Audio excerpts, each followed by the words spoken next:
예, 다른 광고는 없고요. 예, 저희 오늘 고린도전서 9장을 보는데요. 오전 시간에 9장의 뒷부분을 보고 오후 시간에 이제 9장의 앞부분을 보려고 합니다.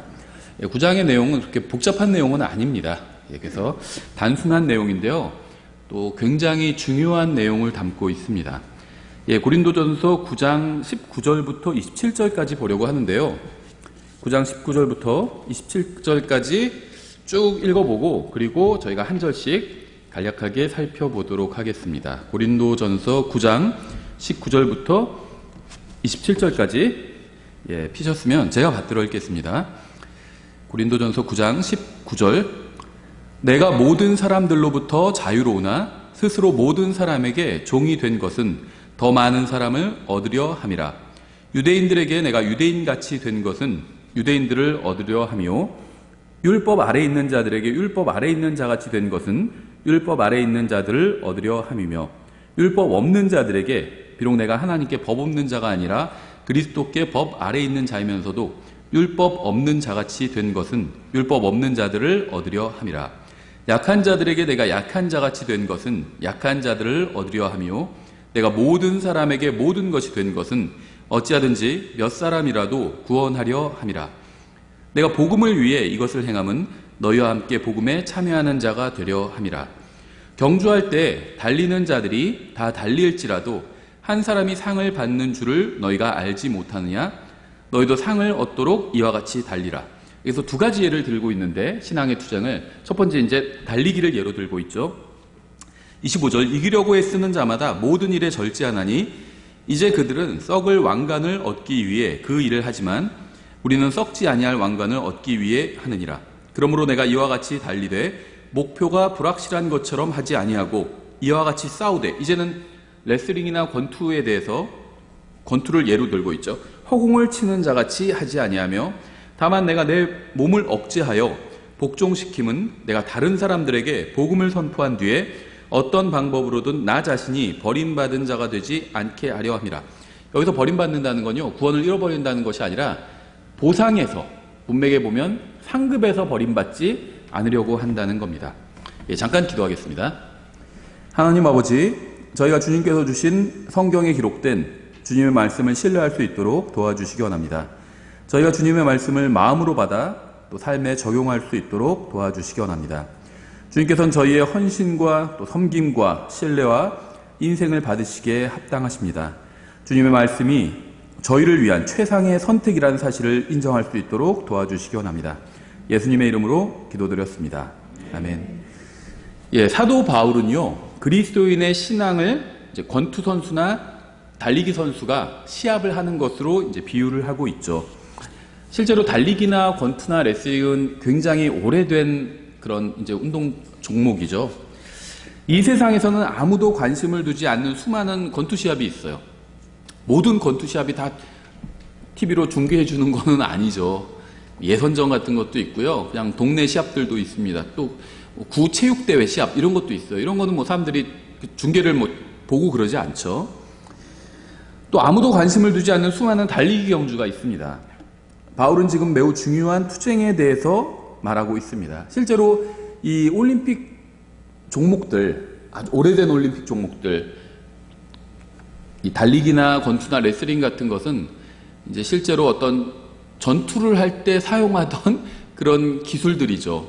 그래서 올림픽이 열리면 고대에서도, 고대 그리스에서도 그 도시국가들이 있었잖아요. 도시국가들 간에 시합을 했던 거잖아요. 올림픽이 열리면은 이제 전쟁을 멈추고 전쟁에 사용하던 그 기술들, 빨리 달려야 되고 창을 던져야 되고 다음에 주먹으로 상대를 때려 눕혀야 되고 이런 기술들을 가지고 이제 서로 스포츠 경기를 하는 그런 것으로 바꿔서 이제 했던 거죠. 그래서 실제로 이 운동 경기와 전쟁은 굉장히 밀접한 관계가 있습니다. 그래서 지금 사도 바울은요, 이 운동 경기로 예를 들어서 얘기하지만 실제로 이제 전투를 이야기하고 있는 거예요. 전투. 지금 굉장히 중요한 전투에 대해서 사도 바울은 이야기하고 있습니다. 하나님께서도 인간의 혼을 얻기를 원하시고요. 사탄도 인간의 혼을 얻기를 원하고 있습니다. 인간의 혼을 두고 치열한 영적 전투가 벌어지고 있어요.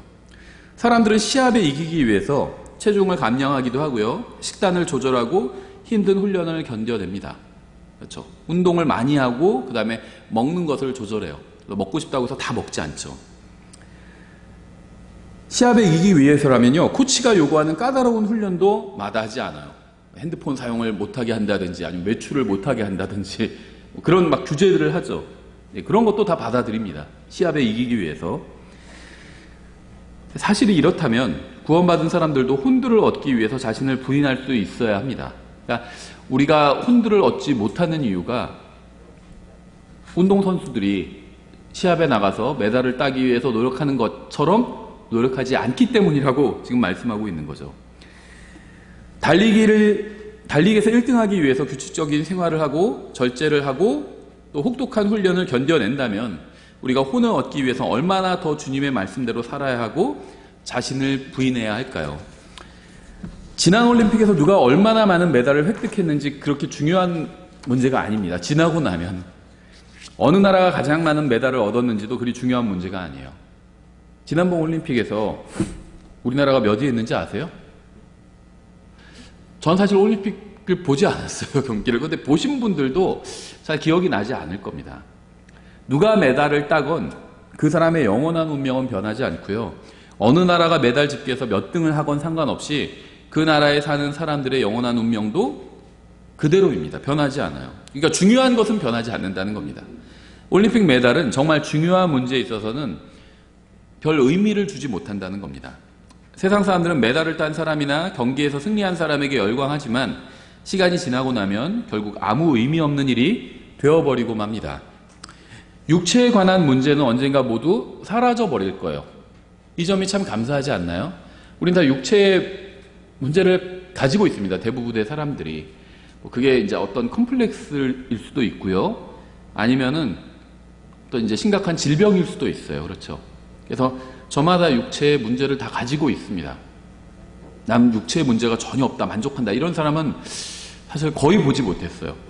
작은 문제부터 아주 큰 질병까지 다 문제를 가지고 있습니다. 그런데 감사하게도요, 그 문제가 언젠간 다 사라져 버릴 겁니다. 근데 혼의 문제는 달라요. 그러니까 육체의 문제는 영원하지 않습니다. 왜냐하면 우리 육체가 영원하지 않기 때문에. 육체는 영원하지 않아요. 근데 혼은 다르다는 거죠. 혼은 영원합니다. 이 세상에 사는 모든 사람은 다 혼을 가지고 있어요. 모든 사람의 육체 안에는 다 혼이 있다는 겁니다. 성경에 의하면 사람의 정체성은 육체가 아니라 혼에 있습니다. 혼에 있어요.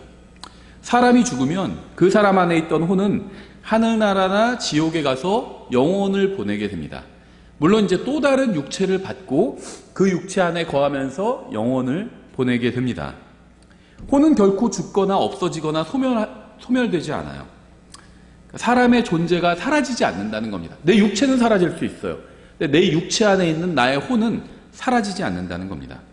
구원받은 사람의 혼은 하늘나라에서 하나님과 함께 영혼을 보내게 되고, 구원받지 못한 사람의 혼은 뜨거운 불길 가운데서 영원히 고통당하게 된다고 성경은 말씀하고 있습니다.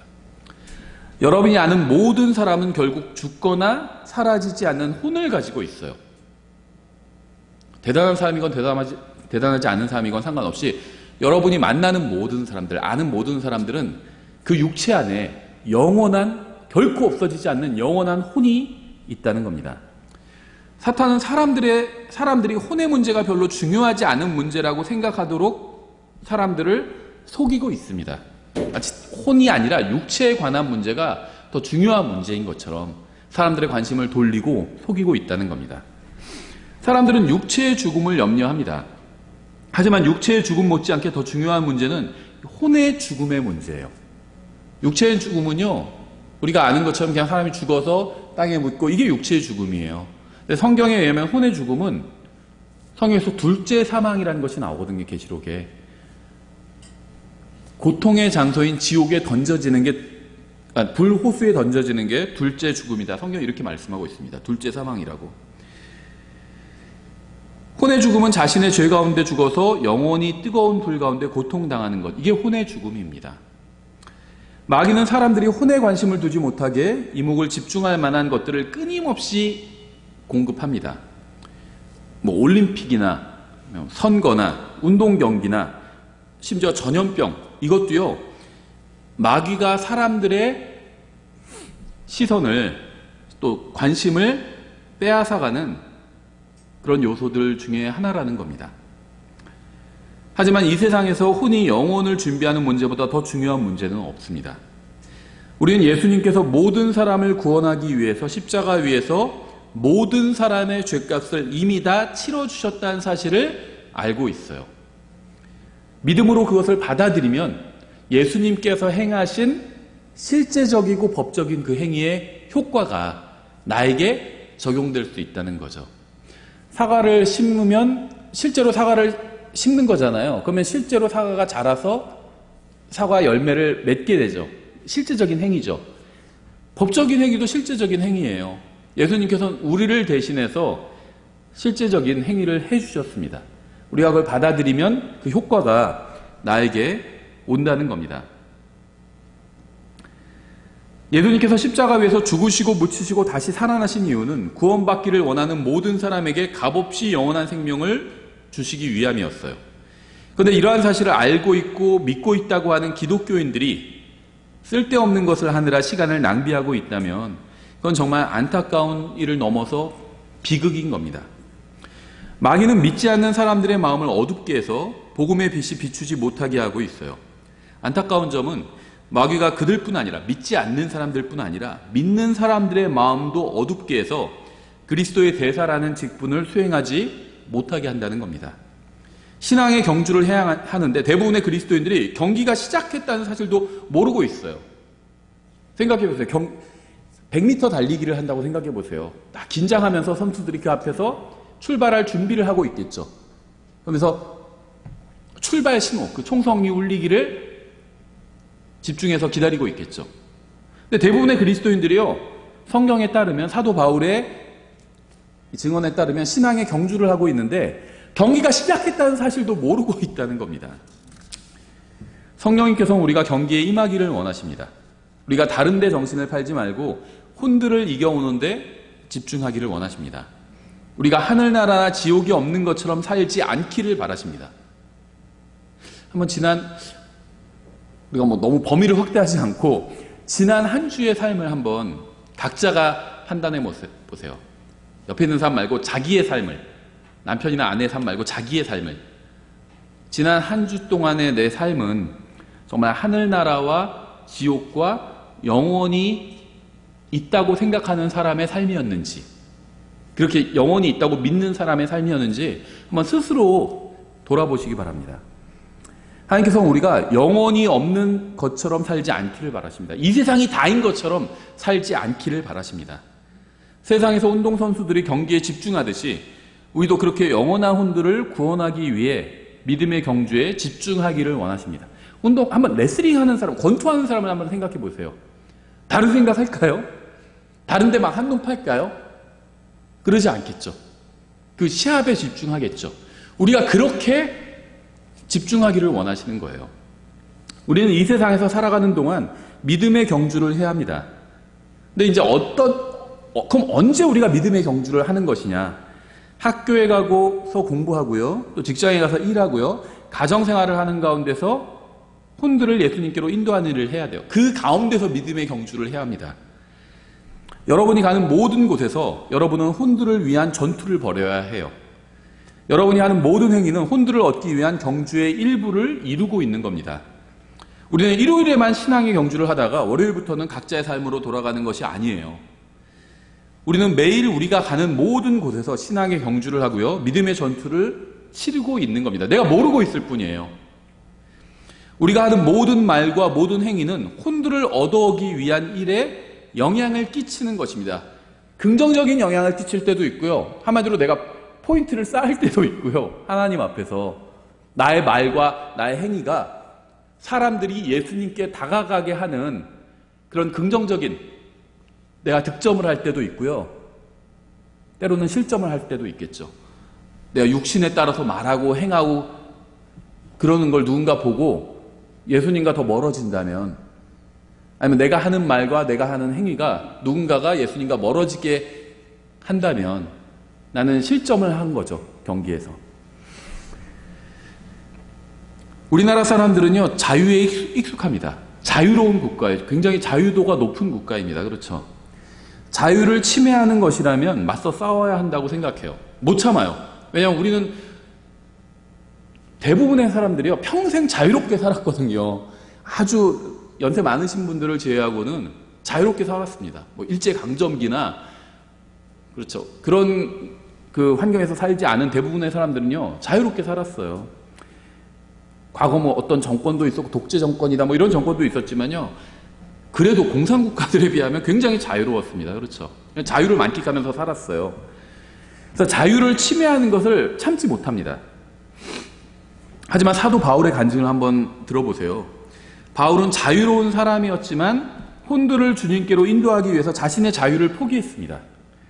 그는 복음을 효과적으로 전하기 위해서 사도의 권위도 남용하지 않았고요, 자신의 자유도 제한했습니다. 그는 그리스도인으로서 유대인들처럼 율법에 매이지 않았지만 유대인들을 얻기 위해서 자신의 자유를 사용하지 않았다는 거예요.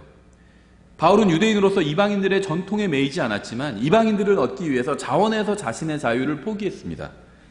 바울은 그리스도인으로서 무엇이든 먹을 수 있었지만, 다 먹을 수 있다고 말씀하셨잖아요. 사도행전 10장이죠. 베드로와 고넬료 만나러 가기 전에 하나님께서 환상을 통해서 신약의 진리를 알려주셨잖아요. 그렇죠. 그건 사실 두 가지 의미가 있었죠.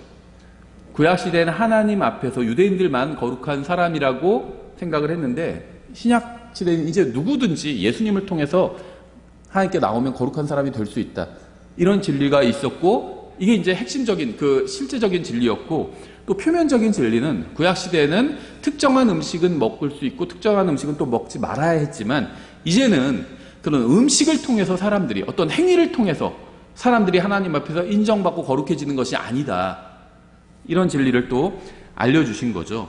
그래서 바울은요, 자기가 원하는 모든 걸 다 먹을 수가 있었습니다.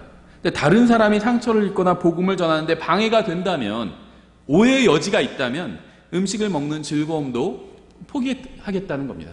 음식을 먹는 즐거움은 굉장히 크거든요. 우리가 식도락이라고 그러잖아요. 근데 그것도 포기하겠다는 거예요. 복음을 위해서.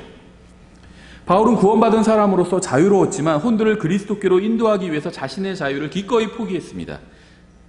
그에게 있어서는요, 이 세상이나 이 세상에서 일어나는 일보다 영원한 혼들이 영혼을 어디에서 보내느냐가 훨씬 더 중요했기 때문이에요. 바울은 자신의 감정이나 느낌이나 안위보다 사람들이 죽어서 어디를 가느냐가 훨씬 더 중요한 문제라고 생각했습니다. 만일 누군가 구원받아 하늘나라에 가게 된다면 내 감정이 조금 상하는 것, 내 느낌이 좀 다운되는 것, 이런 것 개의치 않겠다는 거예요. 그래서 사람들을 예수님께로 인도하기 위해서 다른 모든 것을 양보하기로 결심한 겁니다. 성령님께서 말씀하시는 것은 우리 마음대로 행하는 것은 제대로 경계에 임하는 자세가 아니라는 거예요. 내 마음대로 사는 것. 그리스도인 구원받은 사람은 마음대로 살아도 구원을 잃어버리지 않습니다. 우리는 하나님의 아들로 태어났죠. 예수님을 믿는 순간 하나님의 자녀가 되었어요. 실제적인 출생이 일어난 겁니다. 내가 느끼지 못하지만 실제적으로 내 영이 다시 태어난 거예요. 제가 사람의 정체성은 혼에 있다고 말씀드렸죠. 이 육체 안에 인간의 혼이 있고요, 그 안에 사람을 살아있게 하는 사람의 영이 있습니다. 근데 사람은요, 정체성이 혼에 있어요. 영에서 일어나는 일도 잘 모를 수 있고요, 알 수도 있고 잘 모를 수도 있어요. 자기 영에서 일어나는 일, 자기의 육체에서 일어나는 일도 알 수도 있고 잘 모를 수도 있습니다. 앞정으로 딱 찌르면 바로 알죠. 그거는 바로 알아요. 그런데요, 어떤 질병에 걸렸는데 몇 주 후에 아는 경우도 있어요. 암도 다 초기에 발견하면 괜찮다고 하잖아요. 문제가 되는 게 다 나중에 발견해서죠. 왜 나중에 발견하죠? 느낌이 전혀 없으니까, 모르니까. 내 육체 안에서 1년 전부터 일어나던 일인데 내가 모르고 있는 거예요. 사람은 육체 안에서 일어나는 일을 다 알지 못합니다. 영에서 일어나는 일도 마찬가지예요. 다 알질 못해요. 나의 정체성은, 사람의 정체성은 혼에 있어요. 근데 성경은요, 예수님을 믿으면 내가 알건 모르건 느끼건 느끼지 않건 상관없이 실제로 내 영이 다시 태어난다고 말씀하고 있어요. 그래서 예수님을 믿으면요, 하나님의 자녀로 왜 하나님의 자녀로 태어나는 거냐면, 물론 성경이 그렇게 말씀하고 있고 성령님께서 내 안에 들어오셔서 낳아주시는 거예요. 성령님은 하나님이잖아요. 그래서 성령님이 낳아주셨기 때문에 하나님의 자녀로 태어나는 겁니다. 한 번 하나님의 자녀로 태어나면 그 사실이 변하지 않아요. 그래서 구원을 잃어버릴 수 없다는 겁니다. 그리스도인답게 사는 것, 하나님의 아들답게 사는 것과 하나님의 아들이라는 이 사실이 변하지 않는 것, 이건 전혀 별개의 일이라는 겁니다. 내 마음대로 살아도요, 구원을 잃어버리지는 않아요. 하지만 주님께서 원하시는 삶을 사는 건 아니죠. 우리가 원하는 대로 살아서는 제대로 된 경기를 뛸 수가 없는 겁니다. 사람들은 지옥으로 가고 있는데 우리가 별로 중요하지 않거나 덜 중요한 일로 시간 낭비를 하지 말아야 한다는 거예요. 인간의 혼을 구원하는 일과 관련 없는 일은 아예 하지 말아라, 이런 말이 아닙니다. 일상적인 일을 해야 돼요. 별로 중요하지 않은 일도 우리가 하면서 살아야 됩니다. 그렇죠? 아침에 일어나서 밥 먹고 세수하는 게 그렇게 중요한 일인가요? 그렇게 중요한 일은 아니에요. 그렇죠? 내가 세수한다고 해서 누가 구원받나요? 그건 아니죠. 근데 그냥 살아가기 위해서 일상적인 일을 해야 돼요. 세수도 하고 밥도 먹어야 되고 해야 되는 일입니다. 그렇죠? 근데 그걸 엄청나게 중요한 일로 여기지 말라는 거예요. 그냥 살아가기 위해서 해야 되는 일입니다. 근데 정말 중요한 일은 따로 있다는 겁니다. 영원한 것과 관련 있는 것들이 중요한 일이에요. 근데 우리가 만나는 모든 사람의 육체 안에는 결코 사라지지 않는 영원한 혼이 있다는 겁니다. 근데 그 혼이 하늘나라나 지옥 중 한 곳에서 영원을 보내게 된다는 거예요. 우리가 그 혼이 구원받게 내가 만들 수는 없어요. 하지만 도와줄 수 있다는 겁니다. 예수님을 만나면 구원받을 수 있잖아요. 예수님을 만나도록 알 수 있도록 도와줄 수는 있다는 거예요. 그 일에 집중해야 한다는 겁니다. 나머지 일들은요, 나머지 이 세상과 관련된 일들은 우리가 해야 되지만 이 세상 안에 있으니까 엄청나게 중요한 일은 아니라는 겁니다. 나머지 일들도 하면서 살아야 되지만 엄청나게 대단한 일은 아니라는 거예요. 사람들은 예수님을 믿어서 구원받고 믿지 않아서 구원받지 못하고 지옥에 갑니다. 이 사실을 모르는 분들은 없죠. 여러분 중에, 제 설교를 듣는 분 중에는. 우리가 진정으로 이러한 사실을 믿는다면 사람들에게 예수님을 알리고 전하는 것보다 더 중요한 일은 없는 겁니다. 이제 한 절씩 저희가 간략하게 한번 살펴보겠습니다. 19절. 내가 모든 사람으로부터 자유로우나 스스로 모든 사람에게 종이 된 것은 더 많은 사람을 얻고자 함이라. 하나님께서 우리가 강제로 복음을 전하게 하지 않으십니다. 칼빈주의 예정론은요, 사람이 강제로 무엇을 하게 한다, 이렇게 주장을 하거든요. 근데 그런 주장은 성경에 없어요. 원하지도 않는데 어떤 것을 강제로 하게 하시는 분이 아닙니다. 하나님은. 우리는 자원해서 스스로 복음을 전해야 합니다. 하나님께서 우리가 강제로 예수님의 증인이 되게 하지 않으실 거예요. 우리는 스스로 예수님의 증인이 되어야 합니다. 하나님께서 우리가 억지로 그리스도의 대사가 되도록 하지 않으실 겁니다. 우리는 자원해서 그리스도의 대사의 일을 해야 합니다. 주님께서는 우리가 억지로 복음을 전하게 하지 않으실 것이고요. 혼들을 억지로 돌보게 하지 않으실 겁니다. 우리가 스스로 복음을 전하고 스스로 자원해서 혼들을 돌봐야 돼요. 하나님께서는 사도 바울을 강제로 베어태어서 고린도로 보내지 않으셨습니다. 바울을 강제로 연행해서 빌립보로 가게 하지도 않으셨어요. 바울을 강제로 에베소로 가게 하지도 않으셨습니다. 바울은 자원해서 복음을 전하러 갔어요. 바울은 바리새인의 안락한 삶을 버리고 또 자유 로마인이라는 신분도 포기하고 혼들을 구원하기 위해서 복음의 고난에 자원해서 동참했습니다. 바울은 도시마다 돌아다니면서 복음을 전하고 교회를 세우고 성경을 가르쳤고요. 그러는 동안 돌에 맞고 추방당하기도 했고요. 또 투옥되기도 했습니다. 그가 이렇게 부당한 대우를 당했던 이유는 복음을 위해서 종교적으로는 바리새인이라는 이 위치를 버리고요. 신분적으로는 자유 로마인이라는 이 특권을 자원해서 포기했기 때문이었어요. 바울은 혼들을 그리스도께로 인도하는 가장 위대한 사명을 위해서 모든 것을 포기한 겁니다. 20절. 유대인들에게 내가 유대인같이 된 것은 유대인들을 얻고자 하며. 창세기 11장까지 모든 사람들이 다 이방인이었습니다. 근데 하나님께서는 그 이방인들 중에서 유대인을 부르셨죠. 그래서 구약에는요, 유대인과 이방인이 있어요.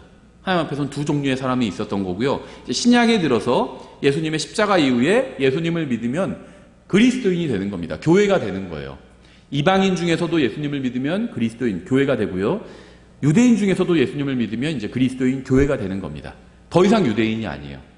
그런 점에 있어서 바울은 유대인이었지만 믿고 구원받아서 교회의 일원, 그리스도의 몸의 일원이 되었기 때문에 이젠 더 이상 유대인이 아닙니다. 하나님 앞에서는. 그런데 유대인을 얻기 위해선 자기가 유대인을 잘 알잖아요. 자기가 유대인이었으니까. 유대인처럼 된 겁니다. 율법 아래 있는 자들에게 율법 아래 있는 자같이 된 것은 율법 아래 있는 자들을 얻고자 하며 율법 없는 자들에게, 이방인들이죠. 내가 하나님께 율법 없는 자가 아니요 그리스도께 율법 아래 있는 자이나 율법 없는 자같이 된 것은 율법 없는 자들을 얻고자 함이라.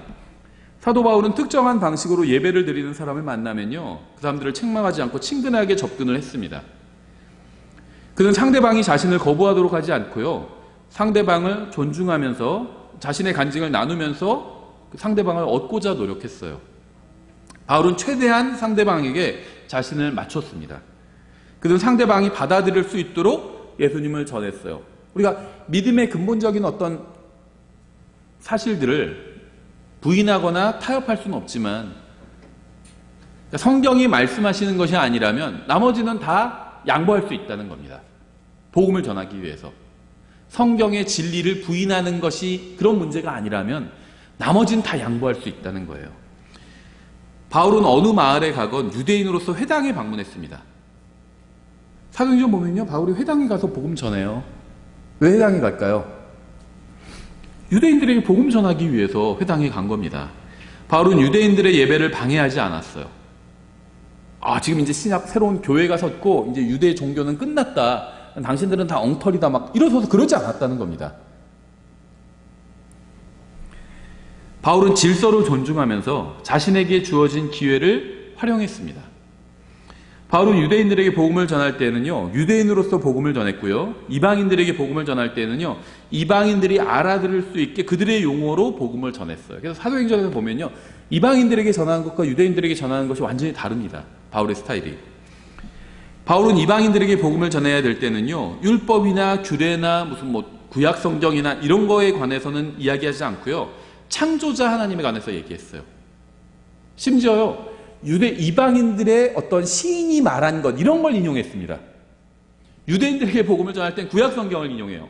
구약 성경을 믿는 사람들이니까.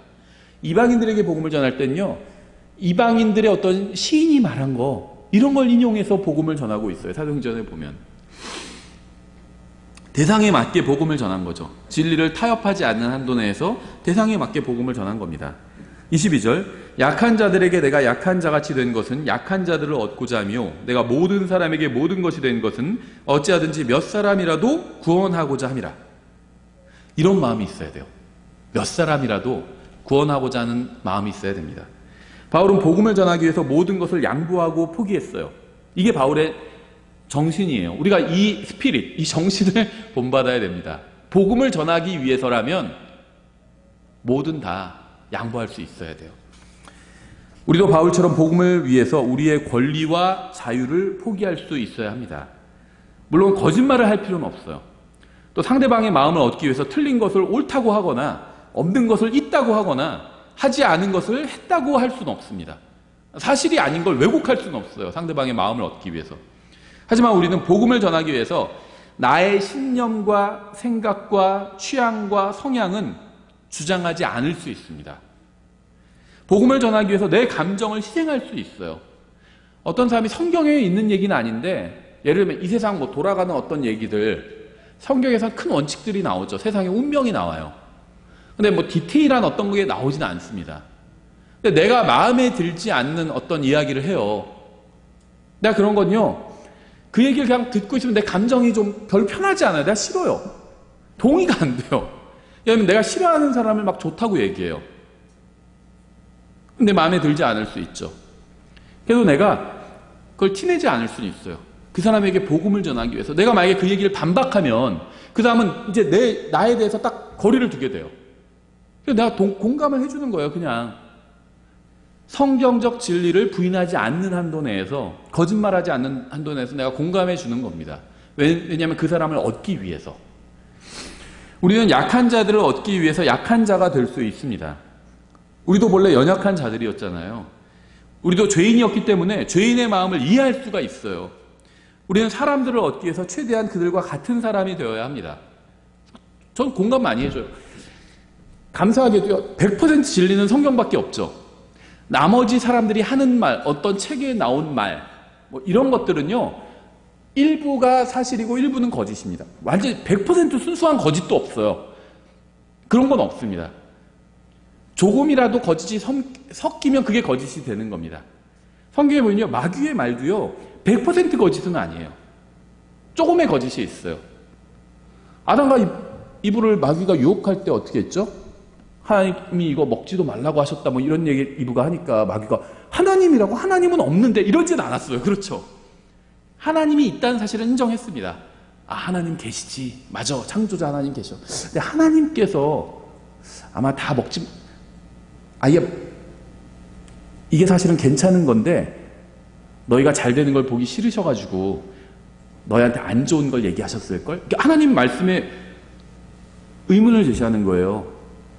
성경은요, 이 말씀대로 살면 하나님에게 유익이 있는 것이 아니라 우리에게 유익이 있는 겁니다. 근데 마귀는요, 마치 그것이 사실이 아닌 것처럼 우리를 속이는 거예요. 그게 이브를 속였던 거예요. 하나님께서 너에게 이렇게 말씀하셨지만 그게 너를 위한 최선은 아니야. 사실 더 좋은 게 있거든. 근데 그거 말씀 안 하신 거야. 아, 하나님도 참 너무하시지. 마귀가 말하는 방식이 그런 스타일이에요.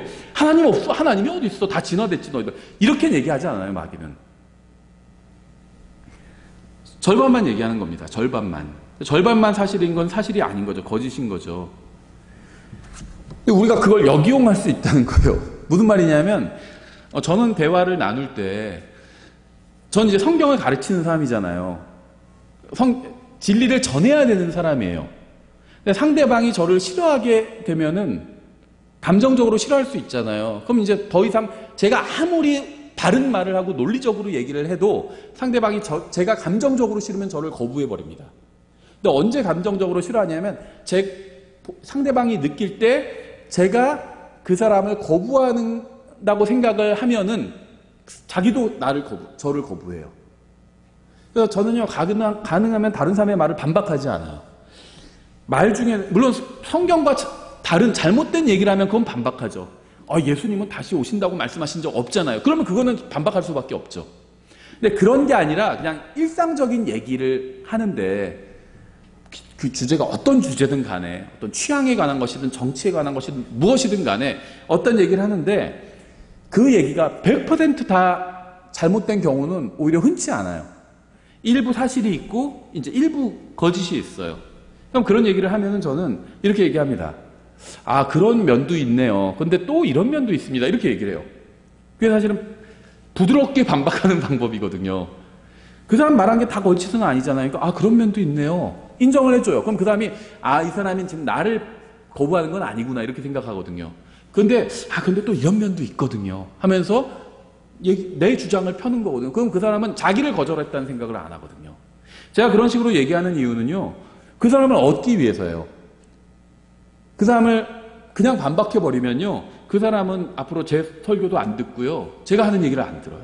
그럼 제 얘기를 안 들으면 제가 그 사람에게 복음을 전하고 성경을 가르칠 수 있는 방법이 없습니다.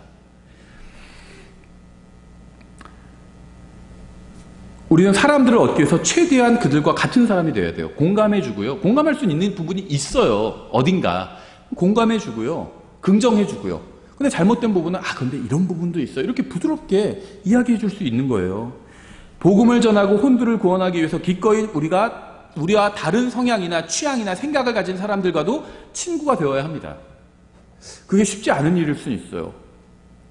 자꾸 내가 싫어하는 정치인을 막 좋다고 하면요, 좀 짜증날 수도 있어요. 얘기하기 싫을 수도 있고. 제가 만약에 구원받지 않았고 복음을 전해야 되고 진리를 전해야 될 그런 막중한 사명을 받지 않았다면 저는 저와 성향이 다른 사람들을 상대하지 않았을 거예요. 근데 저는 제가 받은 사명이 있잖아요. 이 큰 일을 하기 위해서 나머지 저의 작은 감정은 포기하는 겁니다. 제가 싫어하는 얘기를 해도 그 사람도 또 긍정적인 면이 있을 수 있잖아요. 그럼 같이 맞장구 좀 쳐줄 수 있죠. 우리는 구원받아 하나님의 아들들이 되었지만 구원받지 못한 사람들을 예수님께로 인도하기 위해서 구원받지 못한 사람들의 눈높이에 맞춰서 그들을 상대해야 합니다. 우리가 심판자가 되어서 그들을 판단하고 책망하면 결코 그들을 주님께로 인도할 수가 없어요. 우리는 겸손한 마음을 가져야 합니다. 우리가 잘나서 구원받고 다른 사람들은 못나서 구원받지 못한 것이 아니잖아요. 우리는 구원은요, 상급이나 보상이 아니라 선물이요, 은혜예요. 우리는 은혜로 구원받았습니다. 은혜로. 구원받을 자격이 없었는데 하나님께서 은혜를 베풀어 주셔서 우리를 구원하신 거죠. 우리는 단순히 선물을 믿음으로 받아들였을 뿐이에요. 거지가 동량을 받는 것처럼 동량을 1,000원, 2,000원 이렇게 받았는데 어떤 사람이 10만 원짜리 줬다고 그래서 와, 내가 되게 잘나서 이 사람이 날 10만 원 줬나 보다 이렇게 생각하면 어리석은 거잖아요. 불쌍한 그 사람이 나한테 큰 돈을 준 사람은요, 불쌍한 마음이 커서 그렇게 준 거예요. 다른 사람보다 나를 더 긍휼히 여겨줘서 큰 돈을 준 겁니다. 그 마음을 가지고 있어야 된다는 거예요. 우리가 구원받을 수 있었던 모든 공은 하나님께 있습니다. 따라서 우리는 겸손한 마음을 갖고 구원받지 못한 사람들을 향해서 동료의식을 가지고 있어야 돼요. 심판자의 마음을 갖고 있지 말고 동료의식을 가지고 있어야 됩니다. 나도 저랬지, 난 저보다 더했지, 이런 마음을 가지고 있어야 된다는 겁니다. 구원받지 못한 사람들은요, 심판받을 거예요. 하지만 우리는 지금 그들을 심판하라고 부르심을 받은 것이 아니라 그들이 심판을 받지 않도록 그들에게 복음을 전하라고 부르심을 받은 겁니다. 우리는 원래 자신이 지옥으로 가던 자임을 잊어서는 안 돼요. 우리는 자신이 진리를 모르던 사람임을 잊어서는 안 됩니다. 우리도 진리를 모르던 사람들이었잖아요. 우리는 성경을 모르던 사람이었음을 잊어서는 안 됩니다. 우리는 자신이 하나님의 말씀에 반역하던 자임을 잊어서는 안 됩니다. 우리도 예수님이 아니었다면 모두 지옥에 갈 수밖에 없는 자들이었어요. 누군가 우리에게 복음을 전해주지 않았다면, 누군가 인내를 가지고 우리에게 복음을 전해주지 않았다면 우리도 영원히 불길 가운데 고통당해야만 하는 그런 쓸모없는 비참한 죄인들이었습니다. 23절, 내가 복음을 위하여 이것을 행함은 너희와 함께 복음에 참여하는 자가 되고자 함이라. 우리의 모든 행위는 복음을 위한 것이어야 합니다. 생각해보세요. 여러분의 일주일간 한 행위들이 있을 거 아니에요. 누굴 만나서 한 말들이 있을 거 아니에요. 내가 회사에서 일하기 위해서 한 행위야 말, 이런 거 말고 그 외에 한 말들과 내가 할 수도 있었고 하지 않을 수도 있었는데 한 행위야 말들이 있었을 거 아니에요. 그게 복음을 위한 것이었나요? 복음에 도움이 됐나요? 우리의 행위야 말은요, 복음을 방해하는 것이어서는 안 돼요. 우리의 모든 말과 행위는 다른 사람이 복음을 전하는데 방해가 되는 것이어서도 안 됩니다. 자기도 전하지 않고요, 다른 사람이 전하는 거 방해하는 사람들도 있어요. 그래서도 안 된다는 겁니다. 우리는 다른 사람들과 협력해서 복음을 전해야 합니다. 우리는 복음을 전하는 사람들과 함께 해야 해요. 복음을 전하는 사람들은 서로 동료요, 친구가 되어야 합니다. 도와줘야 돼요. 교회가 다르고 이거 상관없어요. 누가 복음을 전하면요, 도와줘야 됩니다. 24절부터 끝까지 읽겠습니다. 경주할 때 달리는 자들이 다 달릴지라도 한 사람이 상을 받는 줄을 너희가 알지 못하느냐. 너희도 상을 받도록 이와 같이 달리라. 이기려고 애쓰는 자마다 모든 일에서 절제하나니 이제 그들은 썩을 관을 얻고자 그 일을 하되 우리는 썩지 아니할 관을 얻고자 하느니라. 그러므로 내가 이와 같이 달리되 정해진 것이 없는 것처럼 하지 아니하고 또 이와 같이 싸우되 호궁을 치는 자같이 하지 아니하며 오직 내가 내 몸을 억제하여 복종시킴은 내가 다른 사람들에게 복음을 선포한 뒤에 어떤 방법으로든 내 자신이 버림받은 자가 되지 않게 하려 함이라. 여기서는 보상에 관해서요, 굉장히 중요한 두 가지 사실을 말씀하고 있는데요. 여러분이 인생에서 어떤 업적을 이루고 얼마나 큰 성공을 거두는지 상관없이 언젠가 여러분은 모두 다 죽게 될 겁니다. 그렇죠? 한 사람도 예외 없이. 사람들은 다음 대통령이 누가 될지에 큰 관심을 두고 있죠. 지금 우리나라에서. 근데 누가 될지는 몰라요. 하지만 그 사람도 결국 전 대통령이 될 거예요. 다 지나가 버릴 겁니다.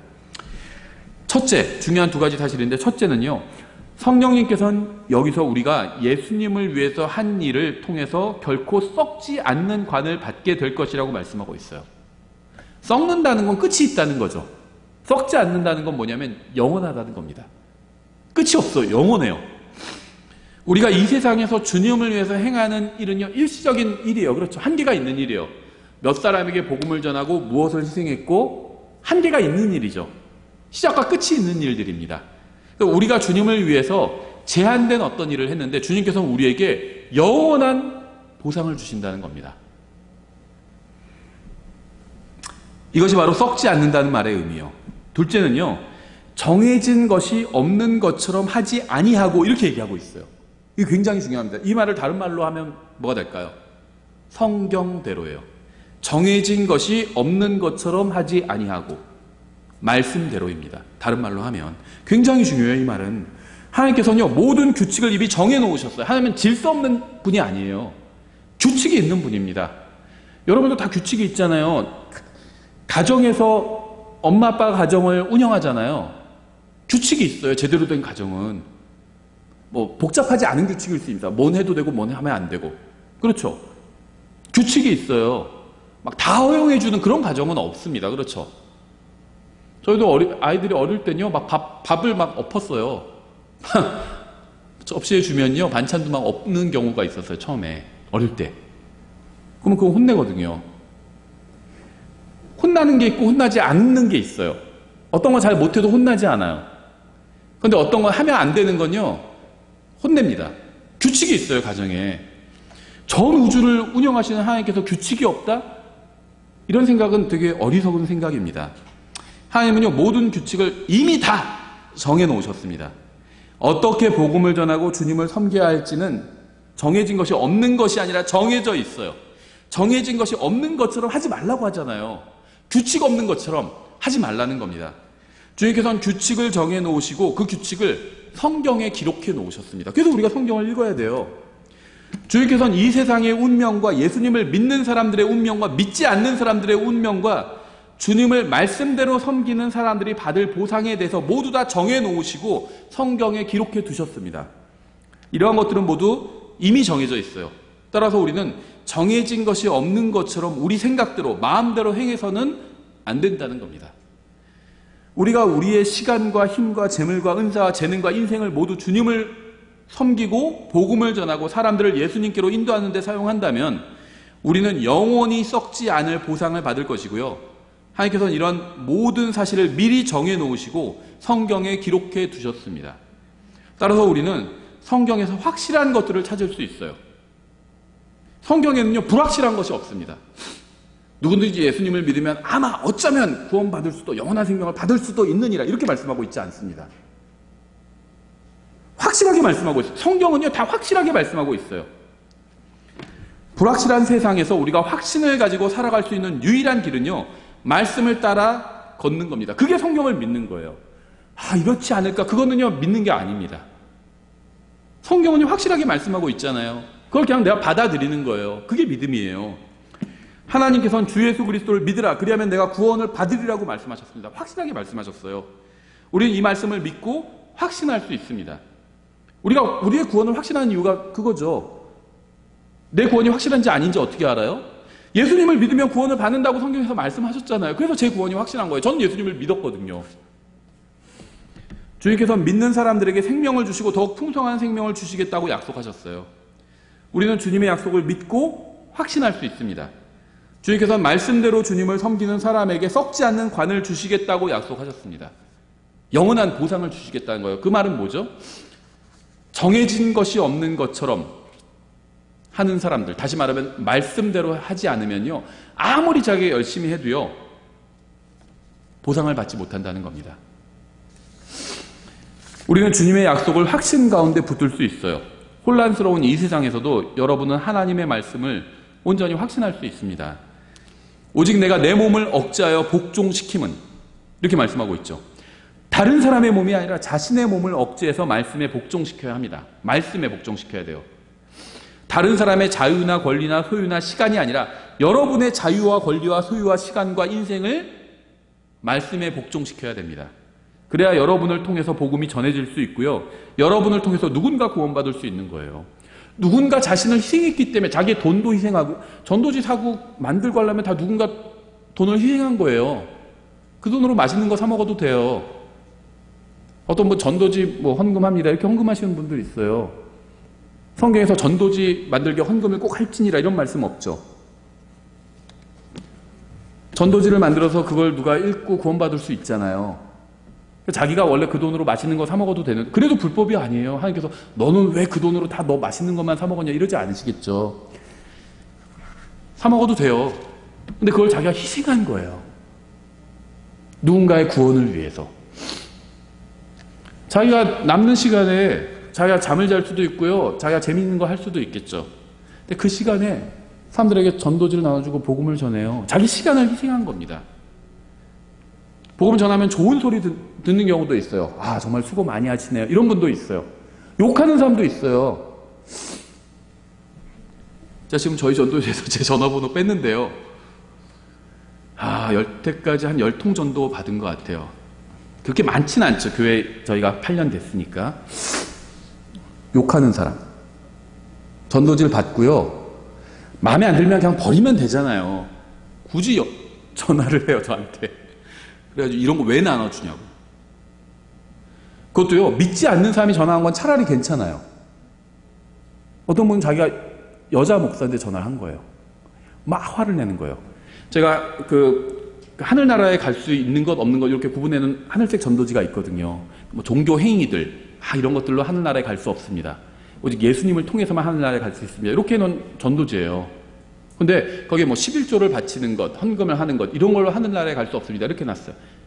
자, 그게 나쁘다고 한 얘기는 아니에요. 그렇죠? 헌금을 내고 11조를 내고 이게 나쁘다는 얘기는 아닙니다. 다만 그걸 통해서는 하늘나라에 갈 수 없다고 해놓은 거예요. 근데 막 화를 내면서 11조를 안 받으면 어떻게 먹고 살아요, 목사들이? 막 하면서 그렇게 화를 내요, 저한테. 예, 복음을 전할 때요, 감정이 상할 때가 있어요. 그렇게 막 사람들 욕하는 경우 있거든요. 수고하시네요 하는 사람도 있고요. 막 욕하는 사람도 있어요. 지금이 어느 때인데요, 나와서 이런 거 해요? 막 하면서 욕하는 사람이 있어요. 자기의 감정도 포기하는 겁니다. 주님을 위해서. 그래야 여러분을 통해서 복음이 전해질 수 있고요. 여러분을 통해서 누군가 구원받을 수 있는 거예요. 사람들은 예수님이 누구신지 몰라서 멸망하고 있습니다. 그렇죠? 사람들이 지옥에 가잖아요. 왜 지옥에 가죠? 예수님을 믿지 않기 때문에 간 거죠. 죄를 지었기 때문이 아니에요. 어떤 의미에서. 그 다음에 지금 이제 나도 졌어요. 근데 그 사람은 지옥에 가고 나는 지옥에 가지 않잖아요. 그 사람은 똑같은 죄를 졌지만 그 사람은 예수님을 믿지 않았기 때문에 지옥에 가는 거고요. 저는 믿었기 때문에 지옥에 가지 않는 거죠. 저의 죄를 다 용서받았기 때문에. 예수님께서 십자가 위에서 저의 죄값을 치러주신 걸 제가 인정했기 때문에. 이게 믿는 거거든요. 믿는 건요, 인정하는 거예요. 다른 말로 하면. 믿음은 인정이에요. 하나님을 인정하는 것, 하나님을 믿는 거예요. 그렇기 때문에 저는 지옥에 가지 않은 겁니다. 사람들에게 예수님에 대해서 알려주십시오. 예수님을 알려주기 위해서 여러분이 가진 무엇인가를 포기해야 한다면 포기하세요. 여러분이 단 한 사람의 혼을 영원히 불타는 곳에서 구원할 수 있다면 여러분이 포기한 것이 그 무엇이라 해도 여러분은 결코 어리석은 교환을 한 것이 아닙니다. 나중에 한번 하늘나라에 가서 그 사람이 여러분 손을 꼭 잡고 뭐라고 할까요? 그때 나에게 복음을 전해줘서 너무 고마워요. 그때 나에게 예수님을 알려줘서 너무 고마워할 거 아니에요. 그러면 여러분이 딱 생각할 때 내가 이 사람한테 복음 전하기 위해서 그때 뭘 포기했는데 그거 너무 아깝다. 이런 생각은 안 하게 될 겁니다. 잘했다. 내가 이렇게 포기하기 잘했다. 내가 이 사람은 내가 작은 거 하나를 포기해서 이 사람이 영원히 정말 하늘나라에서 살 수 있게 되었구나. 사람들은 지옥으로 가고 있습니다. 사람들이 지옥으로 가는 이유는요, 좋은 나라에서 태어나지 못해서도 아니고 미국에서 선진국 사람들도 지옥으로 가요. 훌륭한 정치 지도자가 없어서도 아닙니다. 훌륭한 정치 지도자가 있었을 때도요, 정권을 잡았을 때도 사람들은 여전히 지옥으로 갔습니다. 사람들이 지옥으로 가는 이유는요, 예수 그리스도를 모르고요, 그분이 십자가 위에서 행하신 일을 모르기 때문이에요. 그냥 인류에게 사랑의 본을 보이기 위해서 십자가에서 죽으셨나 보다, 그렇게 생각한다는 거예요. 그렇지 않은데 우리의 죄값을 실질적으로 갚아주시기 위해서 우리를 대신해서 하나님께 벌을 받아주신 거잖아요. 그걸 믿음으로 받아들이면 구원받을 수 있는 거예요. 근데 그걸 몰라서 지옥에 가는 겁니다. 지금도 많은 사람들이 지옥에 가고 있어요. 여러분이 그들 모두를 구원할 수는 없을 겁니다. 하지만 여러분이 쓸데없는데 시간 낭비를 하지 않는다면 몇 사람은 건져낼 수 있을 거예요.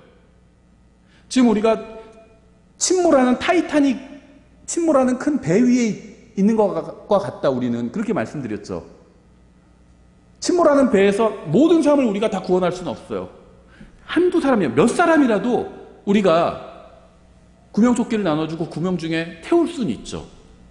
몇천 명을 어떻게 다 태워요? 나 혼자. 하지만 몇 사람은 내가 도와줄 수 있어요. 그렇죠? 그 일을 하면 된다는 겁니다.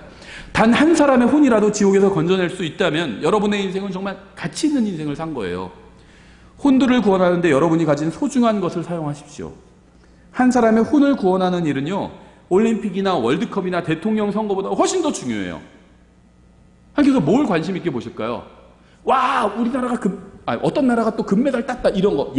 이스라엘이 이번에 올림픽에서 몇 등 했다, 이러면 하나님께서 막 기뻐하실까요?